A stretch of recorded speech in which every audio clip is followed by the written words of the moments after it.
To make a method on the Versa software, you simply go to New, Method, and it will bring up the standard parameters.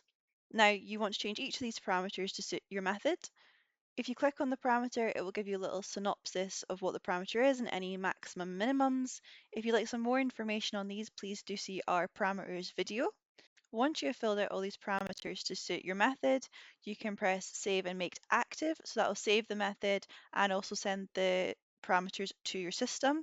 Or you can simply go to File, Save As, and then name it whatever suits you. Press OK. If you've saved your method and then wish to make it active, you can see here there's a Make Active button, or you can go into Method and Make Active, and these will send the parameters to your system.